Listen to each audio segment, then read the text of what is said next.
চূড়ান্ত হয়েছে ফিনালিজিমার ভেন্যু ও তারিখ।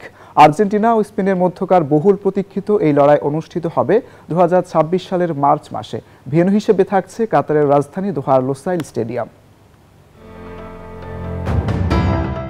যে মাঠে 2022 বিশ্বকাপের ফাইনালে ফ্রান্সকে টাই ব্রেকারে হারিয়ে তৃতীয় বিশ্বকাপ শিরোপা জিতেছিল আর্জেন্টিনা, সে মাঠেই এবার আরও এক শিরোপার লড়াইয়ে মাঠে নামবে লিওনেল মেসির দল। 2024 সালের কোপা আমেরিকা চ্যাম্পিয়ন আর্জেন্টিনা এবং ইউরোপীয় ফুটবলের সর্বোচ্চ টুর্নামেন্ট ইউরো চ্যাম্পিয়নশিপের সেরা দল স্পেন লড়বে এই লড়াইয়ে, যা 2026 সালের 28 মার্চ অনুষ্ঠিত হবে। এই ফাইনাল নিয়ে নানা গুঞ্জন ডালপালা মেলেছিল।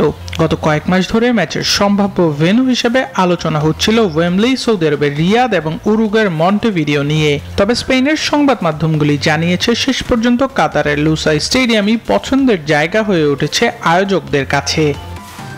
যুক্তরাষ্ট্রের এক নম্বর জিম চেইন গোল্ডস জিম এখন আবারও বাংলাদেশে।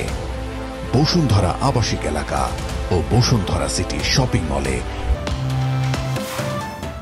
ফিনালিসিমা চালু করা হয় 1985-1993 সালে হওয়া আর্তেমীয় ফ্রান্সি কাপের পরিবর্তে। সেই ট্রফি জিতেছিলেন 1986 সালের বিশ্বকাপ জয়ী আর্জেন্টাইন কিংবদন্তি দিয়াগো মারাদোনা।